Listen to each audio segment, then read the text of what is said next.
सभी को नमस्कार। सरकारी में आज हम एनवायरनमेंट इकोलॉजी, जो कि एक अहम सब्जेक्ट है यूपीएससी सिविल सर्विस एग्जाम के सिलेबस का, जिसकी अगर हम बात करें प्रीलिम्स एग्जाम की, तो अराउंड 23 to 25 क्वेश्चन हम सालाना जो यूपीएससी का प्रीलिम्स एग्जाम होता है वहां पर देखते हैं। इसके अलावा जो हमारा यूपीएससी से ही प्रीलिम्स एग्जाम होता है एनवायरनमेंट सर्विस का, उसके लिए भी एनवायरनमेंट सब्जेक्ट अपने आप में एक अहम भूमिका निभाता है। और इसी के साथ मेंस एग्जाम के अंदर, लेकिन एक ग्लोबल सोसाइटी के जिम्मेदार नागरिक होने की जो हमारी जिम्मेदारी है, उसके हिसाब से भी हमें अपने एनवायरनमेंट के बारे में, अपनी इकोलॉजी के बारे में और अपने जो साथी वाइल्ड लाइफ फ्लोरा होना है उनके बारे में जानना इतना ही आवश्यक है जितना हमारे लिए अपने बच्चों की जानकारी और अपने खाने की जानकारी। जब हम बात करते हैं एनवायरनमेंट, तो इस जानकारी की जो समझ है, एनवायरनमेंट की जो अंडरस्टैंडिंग है, वो आज के टाइम पर इतनी इंपॉर्टेंट है, क्योंकि जब हम देखते हैं कि आपके घर के अंदर चलने वाले एसी से अमेरिका के अंदर बैठे हुए एक नागरिक को भी इम्पैक्ट होता है, because of global warming, because of climate change, because of destruction of various natural resources, reservoirs, so and so. और यही कारण है कि ग्लोबल समिट्स होती हैं एनवायरनमेंट के ऊपर, अलग अलग इंटर गवर्नमेंटल इंस्टीट्यूशंस हैं, फंडिंग की बात होती है, डेवलप्ड और डेवलपिंग कंट्रीज आपस में साथ आने की बात करते हैं कि किस तरीके से एनवायरनमेंट को एक ग्लोबल रिस्पॉन्सिबिलिटी समझा जाए और bottom up approach governance use करके कहीं ना कहीं एक जीने लायक एनवायरनमेंट को क्रिएट किया जाए। और जब हम बात करते हैं ब्रंटलैंड रिपोर्ट 1987 की, जो बात करती है सस्टेनेबल डेवलपमेंट, सस्टेनेबल लिवलीहुड, उसकी तरफ जो पूरी प्रकृति है और जो मानव जाति है वो कहीं ना कहीं एकाग्र हो, उस दिशा में अपने कदम बढ़ाएं। तो इसी के साथ हम भी अपनी चर्चा को आज शुरू करते हैं हमारे पहले चैप्टर के साथ, जिसका नाम है एनवायरनमेंट, हैबिटाट एंड इकोसिस्टम। तो अगर हम बात करें एनवायरनमेंट क्या है, एनवायरनमेंट एक ऐसा नेचुरल कंपोनेंट है जो कि दो कंपोनेंट से बनता है। पहला जैविक, जिसको बायोटिक बोला जाता है, और दूसरा एबायोटिक। बायोटिक के अंदर क्या क्या कंपोनेंट्स हैं अगर हम देखें, तो हमारे लिविंग ऑर्गेनिजम्स, जिसमें हम भी आते हैं, हमारे साथी एनिमल्स भी आते हैं, हमारी फ्लोरा फोना हर चीज आती है। इसके अलावा जो हमारे डेड एंड डिकिंग मैटर है, फोसिल्स हैं, everything is part of our biotic component. और जब हम बात करते हैं पंच तत्व, जिनका हमारे पुरातात्विक ग्रंथों के अंदर भी व्याकरण है, एबायोटिक कंपोनेंट्स, जैसे कि हमारा क्लाइमेट, ह्यूमस, नेचुरल फिनोमेना जैसे लाइटनिंग, आपकी सॉइल, ये सारी ही चीजें कहीं ना कहीं आपके एनवायरनमेंट को और हमारे एनवायरनमेंट को बनाने के अंदर एक अहम भूमिका निभाती है। तो हम देख सकते हैं कि बायोटिक के अंदर बोन्स, फॉसिल्स, और एबायोटिक के अंदर क्लाइमेट से लेकर ह्यूमस और नेचुरल फिनोमिनन और सॉइल, जिसके अंदर दोनों चीजें मिलती हैं, बायोटिक भी, एबायोटिक भी, एनवायरनमेंट। तो ऐसा जनरली तो हम बोल सकते हैं, लेकिन इन साइंटिफिक लैंग्वेज हम ऐसा नहीं बोलते हैं।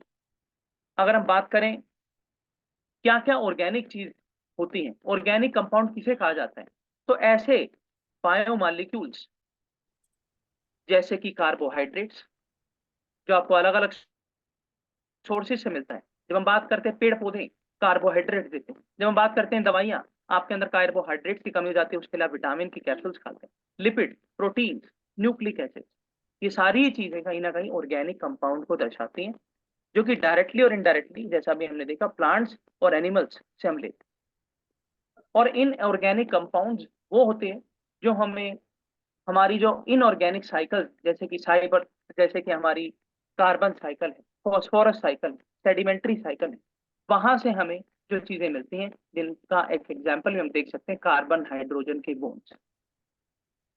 यानी कि एनवायरनमेंट को अगर, हम कह सकते हैं कि इनऑर्गेनिक में they will not be having carbon hydrogen bonds, है ना, यही आप कह रहे हैं? यस, हाँ।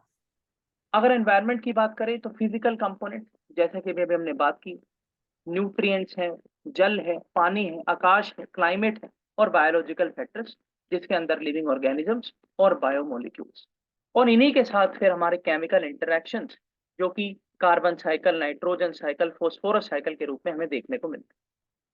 जितने भी ऑर्गेनिजम्स धरती पर हैं, वो सभी एनवायरनमेंट के ऊपर डिपेंड। क्यों? क्योंकि जब तक आपके पास आपका एनवायरनमेंट नहीं है, बिना एनवायरनमेंट के दो ही लोग जी सकते हैं, या तो भगवान और या शैतान। तो कहीं ना कहीं जितनी भी लिविंग ऑर्गेनिजम्स हैं, उनके लिए एनवायरनमेंट होना बहुत आवश्यक है और मस्ट है, क्योंकि उसी के अंदर उनका नेचुरल लाइफ चलता है। उसी से अपनी वो फिजिकल रिक्वायरमेंट, जिसके अंदर वो खाने से लेके एनर्जी, वाटर, ऑक्सीजन, शेल्टर आदि को पूरा करते हैं। आप स्क्रॉल कीजिए प्लीज। अब हम बात करते हैं हैबिटाट। तो एनवायरनमेंट को अगर हम एक सर्कल माने, तो उस एनवायरनमेंट के अंदर आपका एक छोटा सर्कल, उसको बोला जाता है हैबिटेट। यानी आपका एक घर, आप इसको बोल सकते हैं हैबिटेट, जहां पर आपका फिजिकल एनवायरनमेंट, जहां पर आप रहते हैं असल में। तो हैबिटेट एक आपका एनवायरनमेंट के अंदर एक ऐसा एनवायरनमेंट होता है जिसके अंदर आप रहते हैं। अलग अलग तरीके से हैबिटेट्स होते हैं। किन्हीं ऑर्गेनिजम्स के लिए कुछ हैबिटेट है, किसी के लिए कोई हैबिटेट है, लेकिन बहुत सारे ऑर्गेनिजम्स एक ही हैबिटेट के अंदर भी रहते हैं, ऐसा भी देखने को मिलता है। अगर हम बात करें कि एक ही हैबिटेट के अंदर, तो हमारा मैरीन, जिसके अंदर फिश भी है, आपके कोरल्स भी हैं, आपकी अलग अलग एक्वेटिक ऑर्गेनिजम्स भी हैं। अगर आप बात करें डिजर्ट्स की, तो आपके विनोम स्नेक से लेकर के आपकी जो एवियन स्पीशीज हैं, वो भी उसी डिजर्ट हैबिटेट का पार्ट है। तो अब अगर हम डिफरेंस करना चाहें कि हैबिटेट और एनवायरनमेंट के अंदर क्या थिन लाइन ऑफ डिफरेंस है, तो यहाँ पर हम देख सकते हैं कि जो हैबिटेट होता है, उसके अंदर हमेशा जो लाइफ लिविंग ऑर्गेनिजम्स है वो पाए जाते हैं, लेकिन हर एनवायरनमेंट के अंदर ऐसा होना जरूरी नहीं होता है। क्यों? हम बात कर सकते हैं कि जितना रिच एंड हैबिटेट आपके ट्रॉपिकल एरियाज में, आपके इक्वेटोरियल एरियाज में है, क्या उतना आपके क्रायोस्फीयर में है? आंसर है नहीं है। क्योंकि वहाँ की जो जियोग्राफिकल कंडीशंस है, वहाँ का जो एल्टीट्यूड टोपोग्राफी है, वहाँ की जो क्लाइमेटिक कंडीशंस है, वो इतनी नहीं है कि उस हैबिटेट के अंदर वो इतना अलाउ करे, इतनी मास लेवल ऑफ स्पीशीज को स्पेस देने के लिए। और जितने भी हैबिटेट्स हैं वो एनवायरनमेंट का पार्ट है, लेकिन सारे के सारे एनवायरनमेंट हैबिटेट नहीं हो सकते। यानी हमारा जो जीवन व्यापन है, वो हर हैबिटेट के अंदर नहीं हो सकता। जब हम बात करते हैं इंडिया की, तो दिल्ली जैसा 44 किलोमीटर का क्षेत्रफल, जिसके अंदर 3 करोड़ से ज्यादा जनता रहती है, और जब आप कंपेयर करें इसे आपके एरिड और सेमी एरिड रीजन, जो कि राजस्थान में रेगिस्तान के हैं, वहां आपको क्लस्टर ऑफ हाउसेस भी देखने को मिल सकते हैं। तो हम बोल सकते हैं कि हैबिटेट जो है और उनके अंदर के जो कंपोनेंट है, इवन लिविंग ऑर्गेनिजम्स हैं, वो अक्रॉस ज्योग्राफी और स्पेस डिफर करते हैं। और एनवायरनमेंट के अंदर हैबिटेट होते हैं जिसके अंदर लाइफ मिलती है, लेकिन हर एनवायरनमेंट के अंदर आपको लाइफ नहीं मिल सकती। अब अगर बात करें नीशे, तो नीशे क्या है?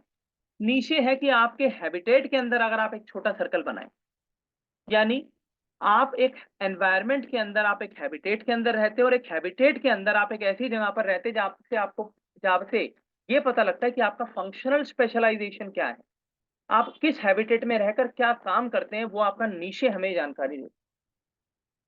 तो फंक्शनिंग के बारे में जो कंपोनेंट हमें बताता है, वो होता है नीशे। और हम यहाँ पर एक चीज, एक कॉन्सेप्ट समझ सकते हैं कि नीशे जो है supports single species. No two species in a habitat can have same niche. यानी एक हैबिटेट के अंदर रहने वाली दो स्पीशीज के अलग अलग फंक्शन होते हैं, इसी के लिए उनको अलग अलग स्पीशीज का दर्जा दिया गया। अदरवाइज उनको कम्युनिटी का दर्जा दिया जाता, जो कि प्रीलिम्स एग्जाम के अंदर एग्जैक्ट क्वेश्चंस के रूप में भी अपीयर होती है। अब अगर बात करें इकोसिस्टम, तो इकोसिस्टम क्या है? तो इकोसिस्टम अगर हम बोले तो सबसे छोटा इस एक सर्कल है जिसके अंदर आपकी जो फंक्शनल आपके जो फंक्शंस हैं वो आप अच्छे से कर सकते हैं। यानी आप अपने फंक्शंस अच्छे से कर सकते हैं, अपने लिए भी और दूसरे के लिए भी। जहां पर आपकी फूड चेन एक्टिव रूप में आपको दिखाई देती है, वो होता है इकोसिस्टम। इकोसिस्टम के अंदर अगर हम देखें, तो आपके अलग अलग तरीके के ऑर्गेनिजम्स हैं, जिसमें आपके प्रोड्यूसर्स भी हैं, जिसमें आपके कंज्यूमर्स भी हैं, डीकम्पोजर्स भी हैं। अगर प्रोड्यूसर्स की बात करें तो जो खाना बनाते हैं, कंज्यूमर्स की जो खाना खाते हैं, और डीकम्पोजर्स जो प्रोड्यूसर्स और कंज्यूमर्स के ऊपर फीड करके उनको जो है ह्यूमस पार्टिकल्स में कन्वर्ट करने का काम करते हैं, जिसमें हम इंपॉर्टेंट एग्जांपल देखते हैं डेट्रीवर्स। इकोसिस्टम के अंदर सारी स्पीशीज आपस में इंटरेक्ट भी करती हैं, रविश, तो this is one important fact. Yes. इसमें सिर्फ एक ऐड कर सकते हैं कि जो लिविंग सिस्टम है, living organism, it interacts with non living. आपस में इंटरेक्शन है in a very specific basic unit of nature. जहाँ बेसिक यूनिट ऑफ नेचर जहाँ पे इंटरेक्ट करते हैं वो इकोसिस्टम होगा पूरा। Thank you. And when we talk about the difference, so suppose habitat or niche, what is the difference between them?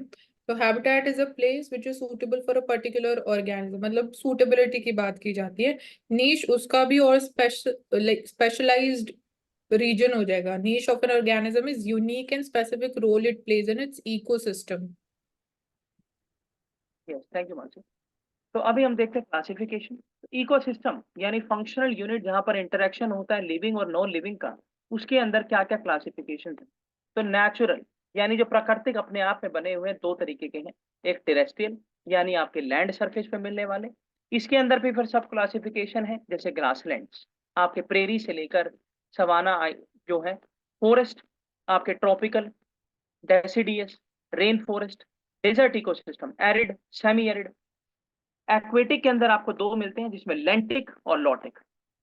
Lotic का मतलब होता है फ्लोइंग वाटर, आपके रिवर्स हैं, आपकी स्ट्रीम्स हैं, आपके ओशंस हैं। और लेंटिक के अंदर लेक हैं, पोंड। अगर प्रोमिनेंट हम बात करें तो Ganga river system is a lotic, and Bharadwaj lake in the Asola Bhati sanctuary is an example of lentic lake. Artificial यानी आपके एक्वेरियम, जो हम देखते हैं कि आज से करीब करीब 10 साल के अंतराल में हम देखते थे कि लोग अपने घरों के अंदर रिक्रिएशन के लिए एक्वेरियम रखते थे। फिर बड़े रूप में एक्वेरियम पार्क्स बनने लगे, किचन गार्डन आए, बनतारा जैसे हम एग्जांपल आज के टाइम पर देखते हैं। तो कहीं ना कहीं आर्टिफिशियल कंजर्वेशन के लिए, आर्टिफिशियल जो हम बोल सकते हैं रिक्रिएशन के लिए बनाई गई इकोसिस्टम भी हमारे को देखने को मिलती है।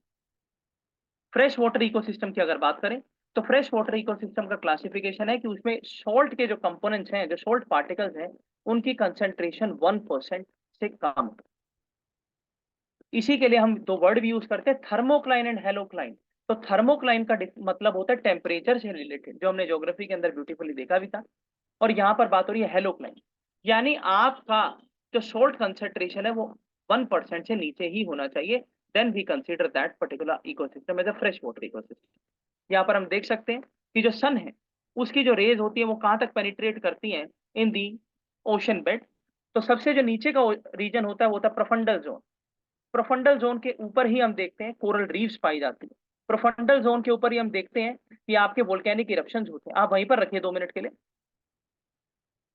इसके अलावा आपका लिटोरल जोन होता है, जो कि आपका सी सरफेस पर होता है। और हम देख सकते हैं कि दोनों साइड पर आपको जो दिख रही है, जहां पर हल्की हल्की ये जो ग्रासिस टाइप में, इन्हीं को बोला जाता है sea grass and sea weeds, जो कि कहीं ना कहीं आपके शेलो वाटर्स के अंदर पाई जाती है। और कॉन्टिनेंटल शेल्फ से लेकर कॉन्टिनेंटल जो आपका स्लोप होता है वहां पर आपको मिलती है, कॉन्टिनेंटल के बेड पर आपको नहीं मिलती। कंटिन्यू। तो यहाँ पर हम इन डिटेल देख सकते हैं कि अगर हम राइट हैंड साइड से इस इमेज को देखना शुरू करें तो पहले को बोला जाता है नेट्रिटिक जोन, जहां पर आपको एबेंडेंट जो है ग्रासेस मिलती हैं, आपको जो है फिश जोन आपके यहाँ पर होते हैं। इसके बाद आपका ओपन सी होता है, जिसके अंदर आपको हम देखते हैं कि बड़ी जो एक्वेटिक ऑर्गेनिजम्स हैं वो देखने को मिलते हैं। इसी से जैसे आप नीचे आते हैं कॉन्टिनेंटल स्लोप पर, तो आपको अलग अलग जो एक्वेटिक ऑर्गेनिजम्स हैं उनकी अबेंडेंस देखने को मिलती है इस रीजन के अंदर। और फिर in the last we have the profundal zone, जहां पर जो आपके एल्गल्स हैं, आपके कोरल्स हैं, आपके जो रेयर स्पीशीज हैं, आपके जो पॉलीमेटेलिक नड्यूल्स हैं, वो भी कहीं ना कहीं आपको देखने को मिलते हैं।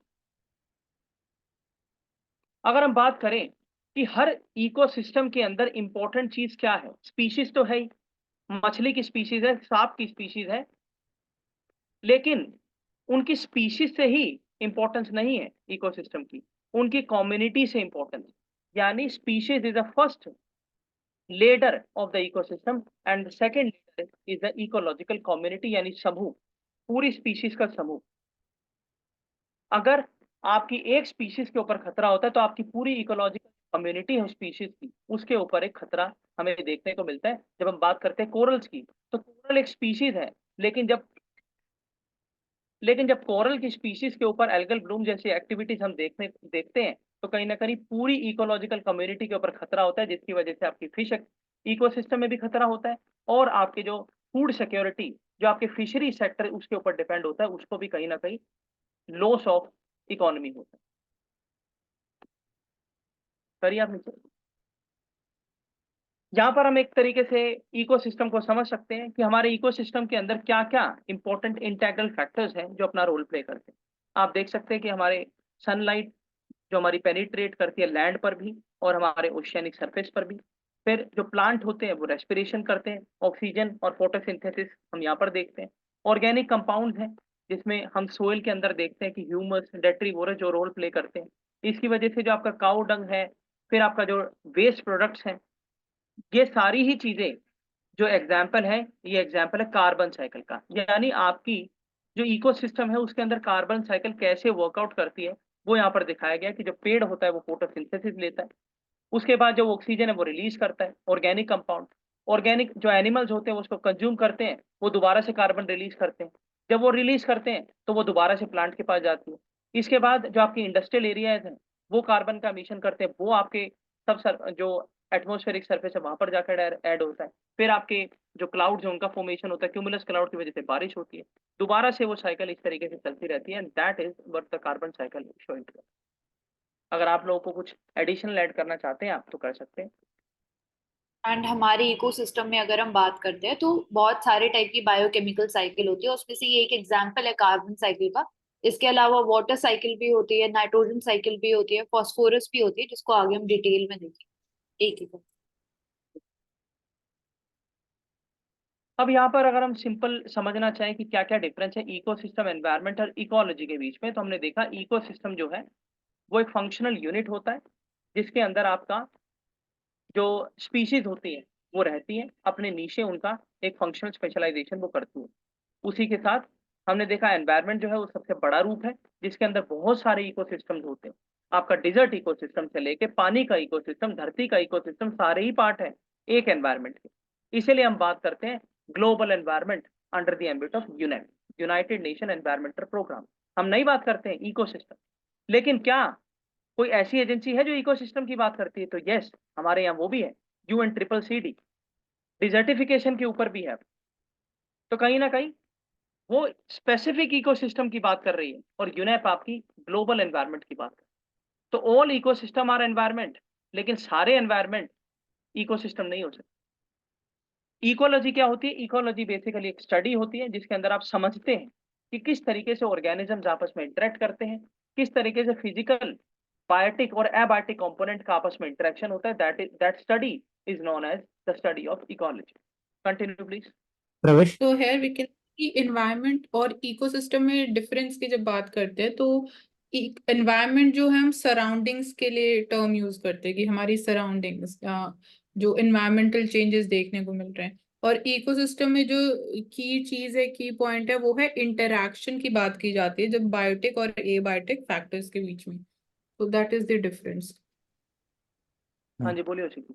नहीं, मैं इसमें एक लाइन में बता रहा था कि इकोसिस्टम, एनवायरनमेंट और इकोलॉजी। तो इकोसिस्टम बेसिक फंक्शनल यूनिट जहां पर living being and non living being, abiotic biotic दोनों इंटरेक्ट करते हैं, और इसी इंटरेक्शन का जो बेसिक फंक्शनल यूनिट को अगर अलग अलग जोड़ दिया जाए तो वो इन्वायरमेंट बन जाता है। और जो इसी इंटरेक्शन को अगर स्टडी करना है तो इसको इकोलॉजी बोलते हैं। करिए, कंटिन्यू करना।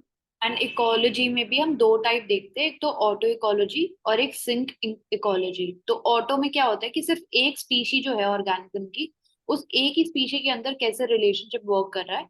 और सिंक इकोलॉजी में होता है कि डिफरेंट डिफरेंट जो कम्युनिटीज हैं उन सब के बीच में कैसे रिलेशनशिप इस्टेब्लिश हो रहा है। तो दो टाइप होते हैं। अब अगर बात करें कि क्या क्या कंपोनेंट्स हैं, तो हम ऊपर भी देख कर आए, एबायोटिक और अबायोटिक।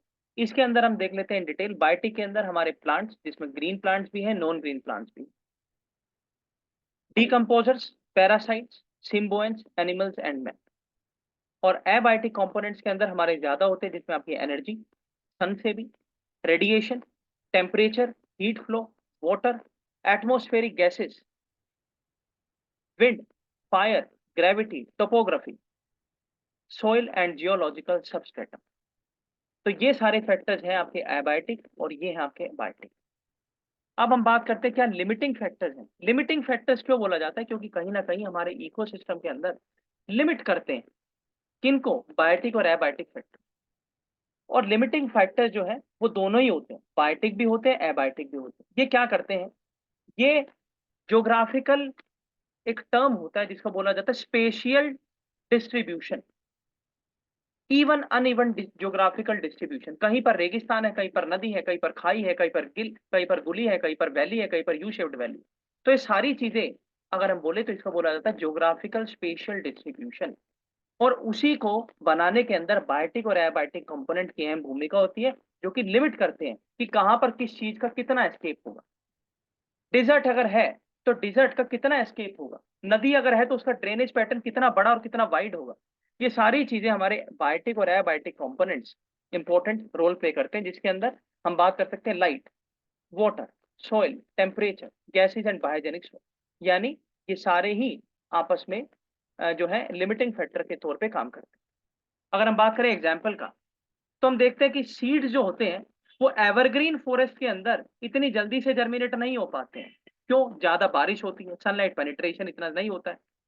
जो आपके ट्री स्पीशीज होती है बहुत लंबी लंबी होती है, वाइड उनके जो है लीव्स होते हैं। और जो सरफेस सोइल है वो हैविली लीज्ड होती है। लीज्ड क्यों होती है? क्योंकि इतनी ज्यादा जब रेन हो रही है, प्रेसिपिटेशन हो रहा है, तो धरती के ऊपर जो न्यूट्रिएंट रिच सोइल होती है वो वॉश अवे हो जाती है, वो बह जाती है रनिंग वाटर की वजह से। और जो इंफीरियर सोइल होती है वो कहीं ना कहीं एज ए लिमिटिंग फैक्टर काम करने लग जाती है। क्यों? क्योंकि उसके पास इतनी ज्यादा न्यूट्रिएंट सप्लाई नहीं हो पाती कि वो सीड्स को जर्मिनेट होने में या फिर जर्मिनेशन उसका जल्दी करवा सके।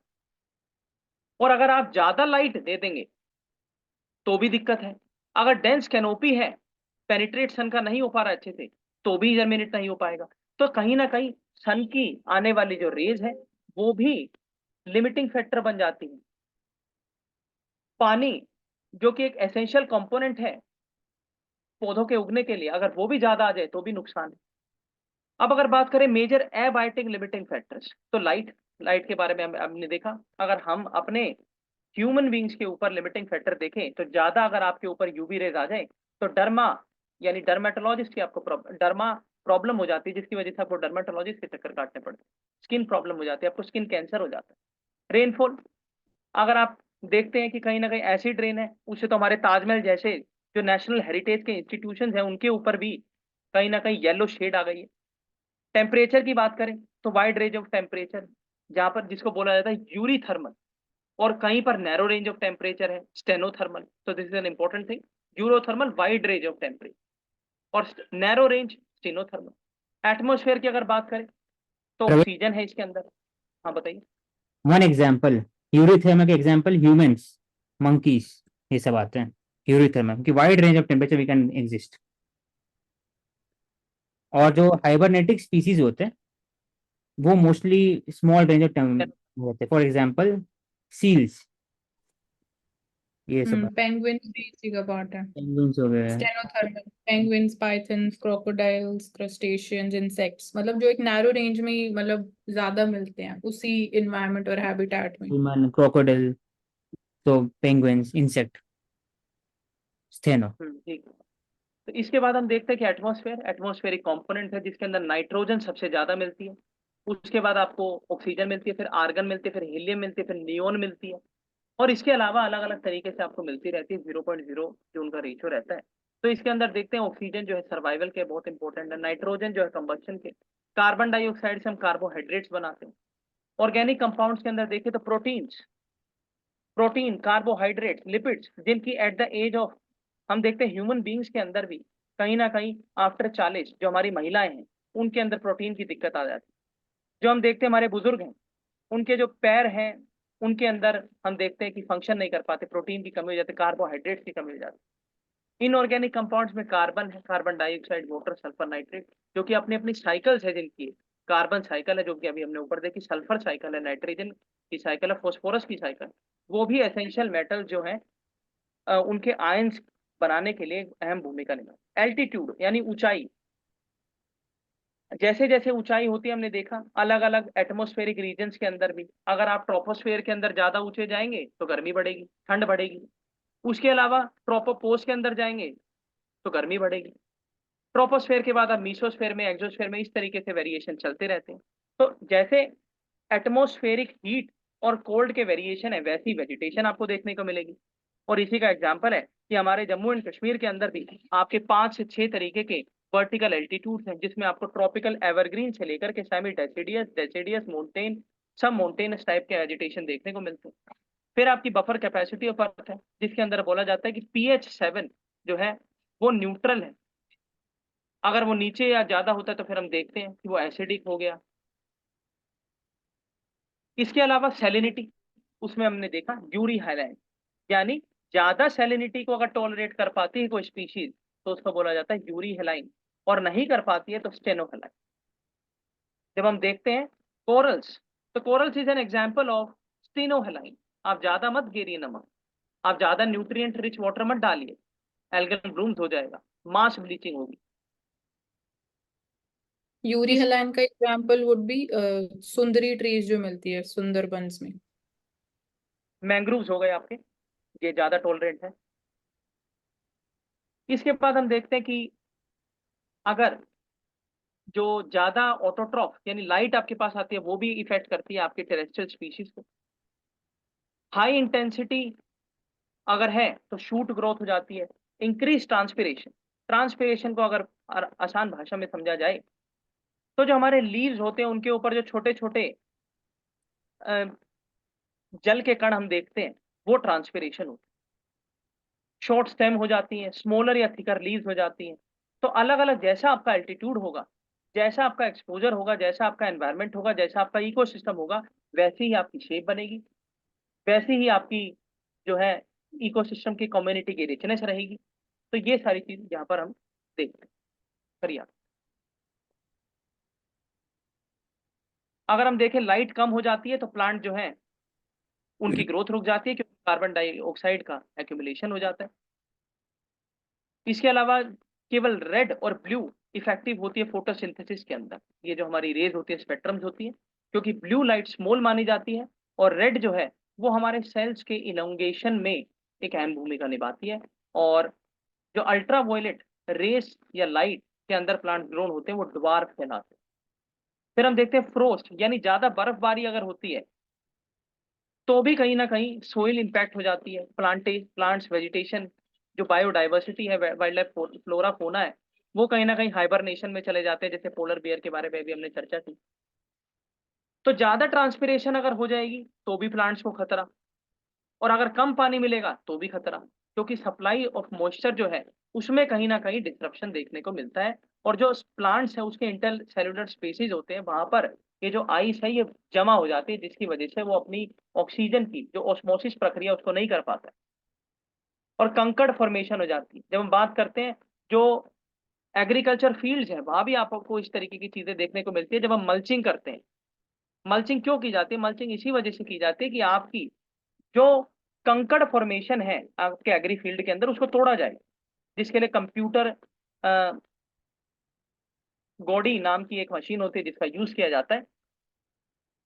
स्नो की बात करें तो अगेन वही, स्नो अगर ज्यादा होगी तो आपका वेजिटेटिव ग्रोथ कम हो जाएगा। क्यों? क्योंकि आपकी जो ग्रोथ जो टाइम पीरियड है वो घट जाएगा, आपको सन की पेनिट्रेशन उतनी नहीं मिल पाएगी, सीडलिंग जो है उनका जर्मिनेशन नहीं हो पाएगा, पोलिनेशन नहीं हो पाएगा। इसके अलावा टेम्परेचर, अगर ज्यादा टेम्परेचर होता है तो भी हम देखते हैं फॉरेस्ट फायर जैसे इंसिडेंट्स हो जाते हैं। और कोएगुलेशन ऑफ प्रोटोप्लाज्मिक प्रोटीन्स, यानी इसका मतलब क्या है कि some bacteria can survive high temperature because of their protoplasmic protein that do not coagulate at normally high temperature. तो अगर आप इसके बारे में कुछ बताना चाहें तो बता सकते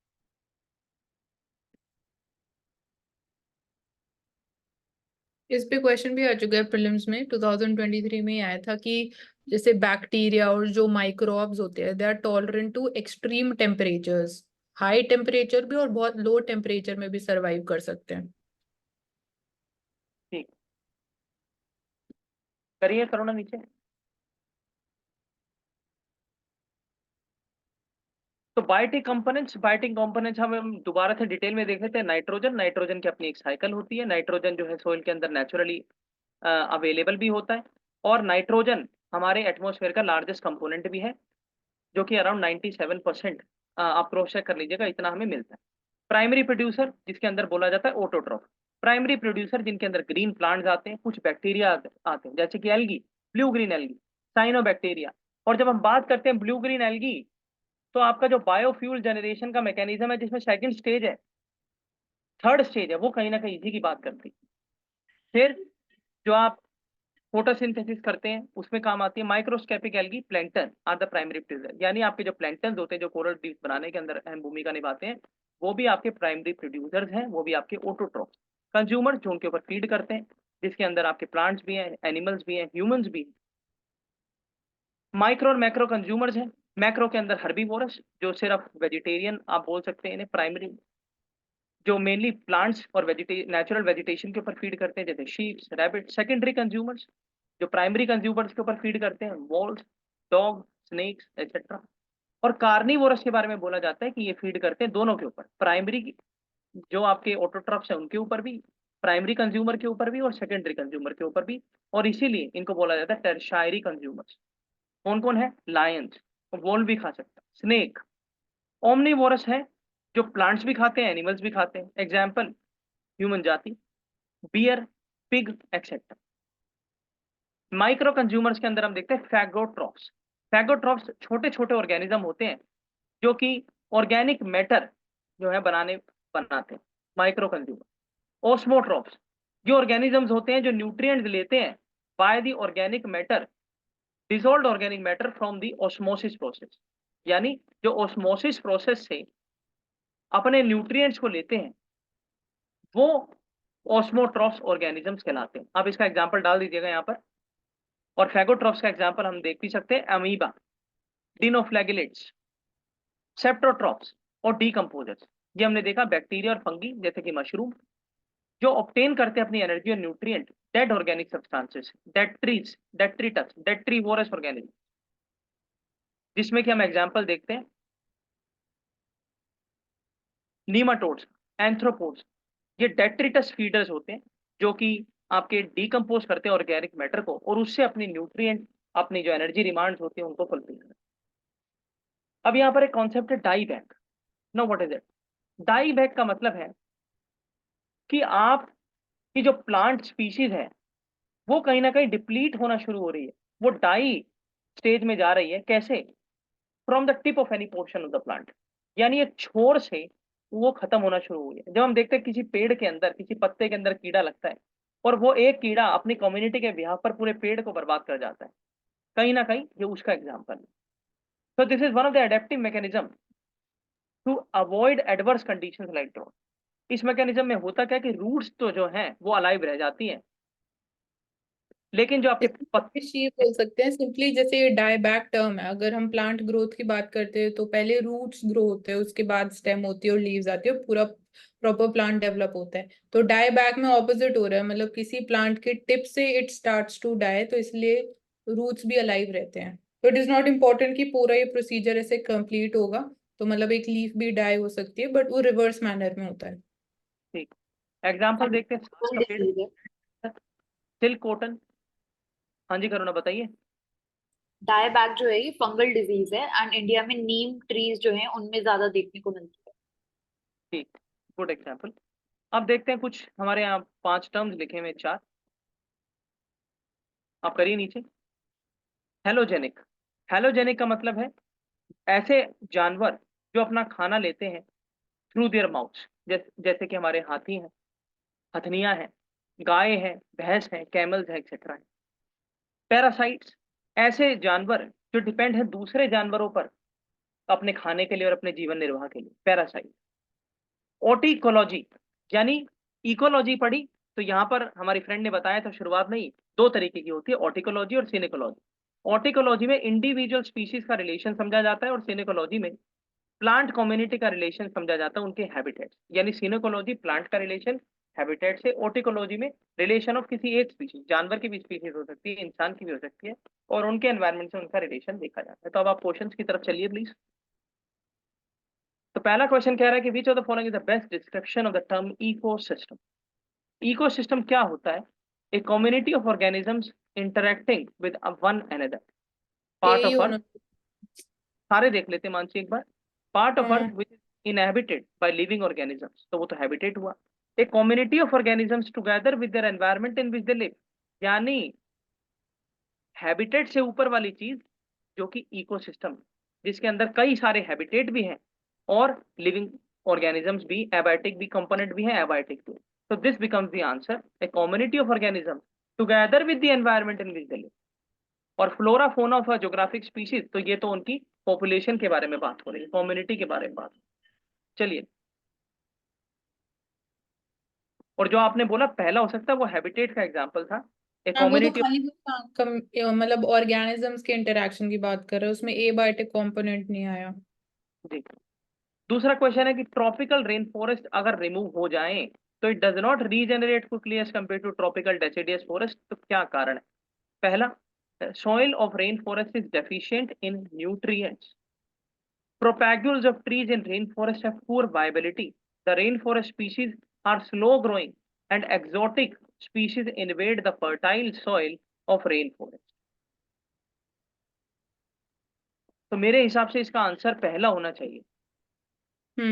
ये वो डिकम्पोज हो जल्दी हो जाते हैं डिकम्पोज। ठीक, चलिए तीसरा क्वेश्चन। हो गया। ठीक, तो आज हमने देखा कि किस तरीके से एनवायरनमेंट को किया जा सकता है सरल तरीके से, क्वेश्चंस देख करके। और हम कोशिश कर रहे हैं कि इसी तरीके से हम एनवायरनमेंट को एक ही बार पढ़ें और आखिरी बार पढ़ें, जिससे कि हमारा जो एनवायरनमेंट सेक्शन है वो हमारे प्रीलिम्स के लिए भी, मेंस के लिए भी, और हमारे आने वाले सैकड़ों सालों के लिए भी हमें एनवायरनमेंट की शिक्षा के बारे में अवगत कराता रहे।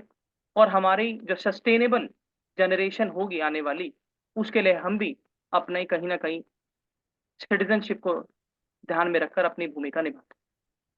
तो आज के साथ, इसी चर्चा के साथ हम विराम लेते हैं और हम आशा करते हैं कि इसी तरीके से हम एनवायरनमेंट की सीरीज को चलाएंगे। तो जुड़े रहिए अंश सरकारी के साथ। धन्यवाद।